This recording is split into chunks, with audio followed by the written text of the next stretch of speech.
How to diagnose the breast cancer. అది మీరు డాక్టర్ని సంప్రదించినప్పుడు మనం దీన్ని బయాప్సీ ద్వారా and mammography, biopsy, ultrasound, scannings various methodology ద్వారా దీన్ని మనం డయాగ్నోస్ చేయడం జరుగుతుంది. And how to prevent or how to detect early and ఎలా ప్రివెంట్ చేయాలి, అది ఎలా డిటెక్ట్ చేయాలి. First of all how to detect early guidelines ప్రకారం మనం ఫాలో అవ్వాల్సింది సెల్ఫ్ బ్రెస్ట్ ఎగ్జామినేషన్. 25 సంవత్సరాలు దాటటువంటి ప్రతి యువతి సెల్ఫ్ బ్రెస్ట్ ఎగ్జామినేషన్ చేసుకోవాలి at least once in a month. Self breast examination అంటే స్త్రీ ఒక అద్దం ముందు నించొని తన 2 బ్రెస్ట్ సైజ్ని కంపేర్ చేసుకోవాలి.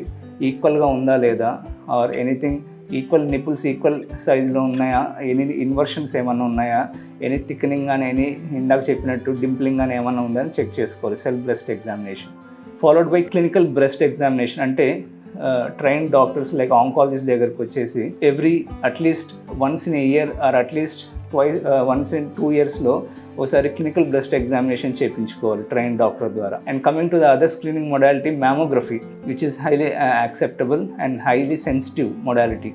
ప్రతి 40 ఏళ్ళు దాటినటువంటి స్త్రీ సంవత్సరానికి ఒకసారి మ్యామోగ్రఫీ చేయించుకోవాల్సి ఉంటుంది. దీనివల్ల రేడియేషన్తో మనం సఫర్ అవుతాము ఆర్ పెయిన్ఫుల్ మెథడ్ అని భయపడక్కర్లేదు. దీని ద్వారా వచ్చే రేడియేషన్ చాలా తక్కువ ఉంటుంది and it is highly sensitive for females more then 40 years. So very early స్టేజ్లో డిటెక్ట్ చేయడం జరుగుతుంది. As we detect early we can cure it. This the thing.